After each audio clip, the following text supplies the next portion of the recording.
तो सुरक्षा व्यवस्था के बीच चौथे चरण का मतदान जारी है और इन सब के बीच कोलकाता स्टूडियो से हमारे सहयोगी आफ्ताब इस वक्त हमारे साथ जुड़ चुके हैं। हम सीधे उनके पास चलते हैं। आफ्ताब, चौथे चरण का मतदान सुरक्षा व्यवस्था के बीच जारी है और इन सब के बीच मतदाताओं में काफी उत्साह देखने को भी मिल रहा है। आफ्ताब, नहीं, बेशक देखिए, जो तीसरे चरण का मतदान हो गया उसके बाद चौथे चरण का आज मतदान जारी है। सुबह 7 बजे से लोग अपने अपने घरों से निकलकर बड़ी संख्या में कह सकते हैं कि महिलाएं हैं, जो युवा हैं, वो वोटर जो है कि अपने मत का प्रयोग कर रहे हैं। तो ऐसे में कह सकते हैं कि आज का दिन भारतीय जनता पार्टी के लिए थोड़ा सा कम, लेकिन तृणमूल कांग्रेस के लिए बहुत ज़्यादा अहमियत रखता है। इसलिए कि आपको बता दें कि कई जो 2016 में जो 44 सीटें थी, इन पर सबसे ज़्यादा जो है कि 39 पर टीएमसी का कब्जा था। तो ऐसे में आप कह सकते हैं कि बहुत इंपॉर्टेंट है। 373 उम्मीदवारों के भाग्य का फैसला होगा। तो चलिए हम बात कर रहे हैं, विस्तार से विश्लेषण को समझने की मुकम्मल तरीके से कोशिश करते हैं। हमारे साथ पश्चिम बंगाल के जुड़े हैं सुमन भट्टाचार्य जी, जो कि सीनियर जर्नलिस्ट हैं यहाँ के और बारीकी से मुकम्मल तरीके से समझते हैं पूरी तरीके से। यहाँ हमारे कोलकाता स्टूडियो से लाइव हमारे साथ बैठे हुए हैं। सुमन जी, सबसे पहले आपका इस्तकबाल है, हार्दिक स्वागत है आपका लाइव 7 के जरिए। लाइव 7 के स्टूडियो में कोलकाता में आप मौजूद हैं और जिस तरीके से हम देख पा रहे हैं ये इलेक्शन चौथे चरण का, ये कितनी अहमियत रखता है ये तमाम पार्टियों के लिए? सर देखिए, दोनों पार्टी के लिए बहुत ही अहमियत है, क्योंकि अहमियत इसलिए है कि जो जैसे आपने बोला, जो 2016 के इलेक्शन में यहाँ पे तृणमूल अच्छा किया था, लेकिन आपको ये याद रखना पड़ेगा जो 2019 की जो इलेक्शन थे वहाँ पे हुगली के जो सीट्स थे, हुगली के सीट में बीजेपी बहुत आगे चला गया था जी। और नॉर्थ बंगाल की जितने सारे सीट है वहाँ पे भी बीजेपी काफी अच्छा किया था।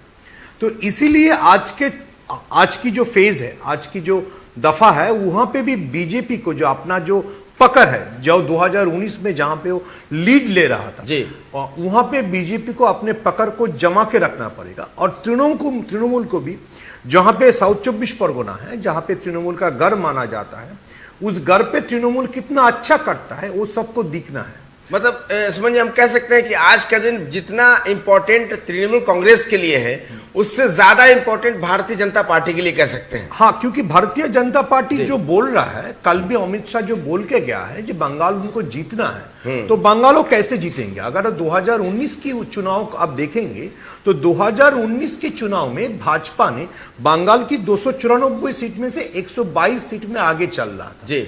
जो सीट में आगे चल रहा था उनमें से आज के चरण में जहां पे वोट हो रहा है, जैसे हुगली में जहां पे लॉकेट चटर्जी लड़ रहा है, या जहां पे नॉर्थ बंगाल में कोच बिहार से उनका एमपी निशित प्रामाणिक लड़ रहा है, ये सारा सीट आज आता है जी। ये सारा सीट 2016 में तृणमूल के पास था, लेकिन 2019 में ये सारा सीट बीजेपी के पास आ गया था। तो ये सीट अगर बीजेपी आज पकड़ के नहीं रख सकता है तो उसका जो 122 का लीड है वहां से वो नीचे चला आएगा जी। और उसको माने कैसे एक पार्टी पावर की तरफ जाता है, जहां पे उसका पकड़ है उसको जमा के रखना पड़ेगा और दूसरा ज्यादा सीट लेना पड़ेगा। तो ज्यादा सीट लेने के बाद में पहले तो बीजेपी को आज 2019 में जहां पे उसका लीड था, मैं रिपीट करना, उसको बरकरार रखना पड़ेगा, उसको बरकरार रखना पड़ेगा। जैसे लॉकेट चटर्जी खड़ा है हुगली में, वो तृणमूल से जो आ गया है, जैसे प्रवीण घोषाल उत्तरपाड़ा में खड़ा है, ये श्रीरामपुर में कबीर बोस खड़ा है, उसका लॉयर कैंडिडेट। ये सारा सीट को उसको पकड़ के रखना पड़ेगा, क्योंकि सारा सीट में 2019 में वो लोग आगे चल गए थे। तो ये सारा सीट अगर बीजेपी पकड़ के नहीं रख सकता तो बीजेपी के लिए प्रॉब्लम है। सर, दूसरा एक सवाल यह है कि संयुक्त मोर्चा भी इलेक्शन लड़ रही है मैदान में, जिसमें कांग्रेस पार्टी है, सीपीएम है, उसके बाद जो है कि अब्बास सिद्दीकी की पार्टी आईएसएफ है। तो उनका क्या अस्तित्व रहेगा? आज का जो इलेक्शन है उनका क्या अस्तित्व रहेगा जमीन पर? सर देखिए, अब्बास सिद्दीकी की जो स्ट्रेंथ है वो ज्यादातर मुसलमान एरिया में है। तो जहां पे साउथ 24 परगना में जहां पे वोट हो रहा है, वहां पे अब्बास सिद्दीकी कितना तृणमूल को चैलेंज कर सकता है वही देखना है। लेकिन आखिर तक अगर आप देखेंगे, ये इसमें भी बीजेपी जो फायदा के लिए सोच रहा था, जैसे बिहार में हुआ था, आप तो बिहार से आप समझेंगे, बिहार में एमआईएम जो मुसलमान वोट को डिवाइड किया था उससे बीजेपी आगे निकल गए थे। लेकिन आज साउथ 24 परगना में जो सीट में आईएसएफ अच्छा चैलेंज देगा, वहां पे मुसलमान वोट इतना ज्यादा है जो जीतेगा वो भी आईएसएफ का कैंडिडेट होगा। बीजेपी को बीच से निकल जाने का कोई चांस नहीं है। मतलब आईएसएफ जीत सकता है जी, मतलब इसका फायदा आईएसएफ को खुद मिल सकता है, जो कभी ममता बनर्जी के साथ थे। नहीं, ममता बनर्जी के साथ ये जो पीरजादा तोहा सिद्दीकी थे, अब्बास सिद्दीकी, अगर आप देखेंगे तो 2016 से ही वो लगातार सीपीएम और कांग्रेस के साथ ही चल रहा था। अच्छा, एक सवाल और भी है सर कि असदुद्दीन ओवैसी की जो पार्टी है AIMIM, उनका अस्तित्व क्या रहेगा? उन्होंने भी 7 उम्मीदवारों को खड़ा किया है, वो भी जो है कि लगातार बीजेपी को, टीएमसी को चैलेंज कर रहे हैं मैदान में। देखिए, अभी तक जो बंगाल की मुसलमान जो सोचते हैं, मैं पिछला दिन भी बहुत ज्यादा मुसलमान एरिया में ट्रैवल कर रहा था, बंगाल के मुसलमान अभी भी MIM को एक वोट काटुआ या जो ऐसा पार्टी समझता है जो वोट स्प्लिट करके बीजेपी को फायदा दे सकता है जी। तो इसीलिए वो मुर्शिदाबाद में गया है जहां पे मुसलमान पॉपुलेशन ज्यादा है, और वहां पे वो कोशिश करेगा जे अगर जो मुसलमान वोट है वो स्प्लिट हो जाए तो स्प्लिट हो जाने से किसी को फायदा मिले। लेकिन यहां पे कैलकुलेशन में एक गलती है MIM लीडर OIC साहब का। जे आप अगर देखेंगे जे मुर्शिदाबाद में जितने सारे सीट है वहां पे ज्यादातर सीट में मुसलमान पॉपुलेशन 70% के ऊपर है। तो फिर भी MIM अगर वहां पे कोई चैलेंज करता भी है तो उससे बीजेपी को कुछ फायदा नहीं मिलेगा। अभी तक की बंगाल के मुसलमान की यही सोच है जी। एक सवाल और है सर कि पूरे हिंदुस्तान में, अगर हिंदुस्तान की बात किया जाए अगर, तो असदुद्दीन ओवैसी की जो पार्टी AIMIM है, खुद असदुद्दीन ओवैसी जो है कि वो ज्यादातर सीटें ऐसे क्यों चुनते हैं? वो तो कहते हैं कि सब लोगों की पार्टी है, पार्टी जो है कि सारे राजनीतिक मतलब सारे बिरादरी की पार्टी है, हिंदू मुसलमान सारे उस पार्टी में कहते हैं, लेकिन जब लड़ते हैं तो ज्यादातर मुस्लिम बहुल इलाके को क्यों तलाश करते हैं वो? ये एक सवाल आपसे। देखिए, आप अगर MIM या OIC की पार्टी की राइज को अगर आप ट्रैक करेंगे, हर पार्टी का तो एक पॉलिटिकल जर्नी रहता है ना। MIM की पहले से ये कोशिश है जहां जहां पे जो सेकुलर फोर्सेस है, बिहार में जैसे तेजस्वी यादव था या महाराष्ट्र में किसी टाइम में कांग्रेस और एनसीपी के था, तो उनका वोट को स्प्लिट करना। बहुत सारे लोग, उत्तर प्रदेश में भी ऐसा हुआ, उत्तर प्रदेश में भी ऐसा हुआ। तो आप अगर देखेंगे बहुत सारे लोग ये मानता है जो OIC basically is a spoil sport for BJP. और मैं ये बोलना चाहता हूं उसका जो वोट काटने से बीजेपी को फायदा मिलता है जी। आप इसीलिए देखेंगे 2015 की इलेक्शन में बीजेपी को महाराष्ट्र में ज्यादातर फायदा मिला क्योंकि MIM जो आप बोल रहे हैं जहां पे मुसलमान वोट था उसको स्प्लिट कर दिया, और उस स्प्लिट होने से एनसीपी और कांग्रेस को भारी नुकसान हुआ और बीजेपी निकल गया। लेकिन 2020 में शरद पवार इसमें बहुत आगे चला गया। शरद पवार पहले से MIM को न्यूट्रलाइज किया, कांग्रेस के साथ एक गठबंधन बनाया, तो उसका फायदा एनसीपी को मिला, उसका फायदा एनसीपी को मिल गया। आज के दिन में अगर देखेंगे बीजेपी पावर में आने के बाद MIM को जितना प्रोमिनेंस, जितना इंपॉर्टेंस मिलता था वो अभी थोड़ा सा घटना शुरू हो गया कि लोगों के सोच में ये आ गया है जे इसमें इसको वोट देने से हमें कोई फायदा नहीं है। देखिए, भारत की जो मुसलमान है उसको भी, बंगाल की भी जो मुसलमान है उसको ये सोचना पड़ेगा जो उसके पास कितना परसेंटेज का वोट है। आईएसएफ मानिए या MIM मानिए, 27% के भी 27% का ये वोट को मोबिलाइज कर सकता है, तो 27% से वो बीजेपी को कुछ चैलेंज नहीं कर सकता है। अगर आईएसएफ या MIM को कोई मुसलमान वोट देता है तो बेसिकली वोट को स्प्लिट कर रहा है। लेकिन ये 27% वोट अगर कोई सेकुलर फोर्स के साथ जुड़ जाता है तो सेकुलर फोर्स के साथ अगर 20 या 22% का वोट है उसके साथ ये मुसलमान का वोट आ जाता है तो ये काफी बड़ा चैलेंज बन जाता है। गुरुद्वार के 5 सीटों पर चुनाव हो रहे हैं, दक्षिण पर 24 परगना के 11 सीटें हैं और हावड़ा जिले में जो है कि 9 सीटें हैं और हुगली में 10 सीटें हैं। इनमें बहुत सारे सर ऐसे हैं, स्टार्स हैं जिनको पार्टियों ने टिकट दिया है, बहुत सारे ऐसे उम्मीदवार हैं जो कभी टीएमसी में थे, आज भारतीय जनता पार्टी के उम्मीदवार हैं। तो ऐसे में कड़ा मुकाबला तो है, लेकिन सबसे ज्यादा जो है कि जो इज्जत दांव पे लगी है किस पार्टियों की लगी है खासतौर पर? देखिए, बीजेपी के लिए बहुत बड़ा चैलेंज है। इसलिए आप जो बोल रहे थे, जो आज जहां पे चुनाव हो रहा है, जैसे आप सोच लीजिए हुगली में जो तृणमूल का सिटिंग एमएलए था प्रवीर घोषाल, वो भी एक टाइम में जर्नलिस्ट था, वो स्विच ओवर करके बीजेपी में चला गया। वो क्यों बीजेपी में चला गया? क्योंकि उत्तरपाड़ा जो सीट से वो एमएलए था वहां पे 2019 के चुनाव में बीजेपी आगे चला गया था। तो बीजेपी ने उसको पार्टी में लिया। तो अभी देखना है जे आप इस सीट में ऐसे भी भारी पड़ रहे थे जी। आप दूसरे पार्टी से एमएलए को लेके आया, हम जिसको कहते हैं पोचिंग, तो आप वो ले आने की बाद आपको अगर आप उस सीट को रिटेन नहीं कर सकते तो आपको यह समझना पड़ेगा जो लोग जिस कारण से तृणमूल के ऊपर नाखुश थे, ये बंदा करप्टेड है, ये बंदा सिंडिकेट चलाता है, उसी बंदे को आप अगर बीजेपी में ला रहे हो तो वोट आपके खिलाफ ही जा रहा है। अच्छा, लगातार एक स्लोगन सुन रहे हैं सर, हम समझने की कोशिश करेंगे और दर्शकों को भी समझाने की कोशिश कीजिए आप कि ये सोनार बांग्ला क्या है। सोनार बांग्ला के बारे में सब लोग बोलते हैं, सभी पार्टियां दावा कर रहे हैं कि हम सोनार बांग्ला बना देंगे। तो आखिर ये बंगाल से क्या जुड़ाव है, सोनार बांग्ला है क्या? देखिए, ये बीजेपी ने ये स्लोगन सोनार बांग्ला को यूज किया क्योंकि इसलिए यूज किया क्योंकि बीजेपी के ऊपर लगातार तृणमूल भी ये आरोप थोप रहा था कि वो एक आउटसाइडर्स की पार्टी है, वो बंगाल की पार्टी नहीं है। तो अपने आप को ये कोशिश करने की कोशिश किया कि हम लोग भी बंगाल से जुड़े हैं, बंगाल की जो इमोशन है, बंगाल की जो फीलिंग्स है, बंगाल की जो साइकी है, उससे हम जुड़े हुए हैं।